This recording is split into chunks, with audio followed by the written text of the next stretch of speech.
Hello everyone, ये हमारा daily current affair series का आज का टॉपिक है। सरकार ने लागू किए टेलीकॉम के लिए नए नियम। तो अब इसके बारे में जानते हैं क्या है। दूरसंचार अधिनियम 2023 के अंतर्गत 3 नए नियम अधिसूचित किए गए हैं, यानी कि 3 नए नियम जिसमें जोड़े गए हैं। तो ये दूरसंचार अधिनियम 2023 में, ठीक है, ये हमारे जीएस पेपर 2 से संबंधित है। तो केंद्र सरकार को प्राप्त अतिरिक्त शक्तियाँ, इसमें जो शक्तियाँ प्राप्त है वो है मूल अधिकार के अंतर्गत केंद्र सरकार को कुछ अतिरिक्त शक्तियां प्राप्त हुई है, जिन शक्तियों का विवरण यहाँ पे दिया गया है।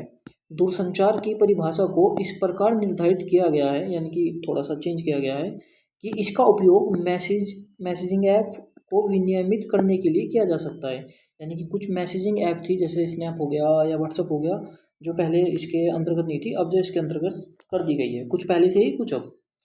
यद्यपि सरकार ने प्रारंभ में इस बात से इनकार किया था, लेकिन पिछले वर्ष दूरसंचार विभाग यानी डीओटी ने व्हाट्सएप उपयोगकर्ताओं को वेब संस्करण से प्रत्येक 6 घंटे में लॉग आउट करने का प्रयास किया था।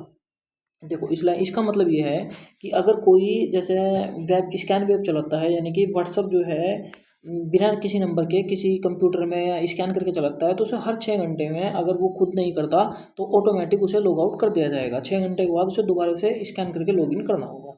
इसका ये मतलब है। प्रत्येक उपयोगकर्ता को एक सिम से बाइंड करने का प्रयास किया गया। बाइंड करने का मतलब ये हो गया, जब तक आपने व्हाट्सअप चला रहे हैं और जिस नंबर पर चला रहे हैं वो आपके मोबाइल में सिम पड़ा हुआ है तो चलेगा। अगर आपने वो सिम निकाल दिया तो व्हाट्सअप तुरंत बंद हो जाएगा। तो ये इसका मतलब सिम बाइंड का मतलब ये हो गया। कुछ प्रावधान पहले से ही लागू थे। अच्छा, वे प्रावधान कौन से थे जो पहले से ही कुछ नियम लागू थे?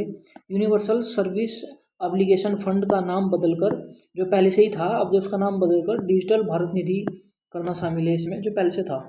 यह है वही निधि है जिससे दूरसंचार कंपनियों को आर्थिक रूप से अव्यवहार्य दूरस्थ व एमपूर्ण क्षेत्रों में दूरसंचार अवसंरचना विकसित करने के लिए योगदान दिया जाता है। यानी कि कुछ फंड है, जैसे कि कोई भी कंपनी है या दूरसंचार करना चाहती है, उसे फंड इसी से इसके थ्रू मिल जाता है, ठीक है।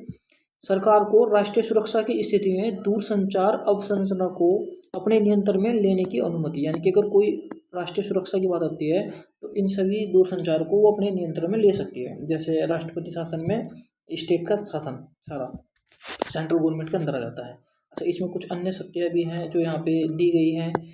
जैसे कि सरकार ने वरिष्ठ अधिकारियों की निम्नलिखित शक्तियाँ बरकरार रखी है।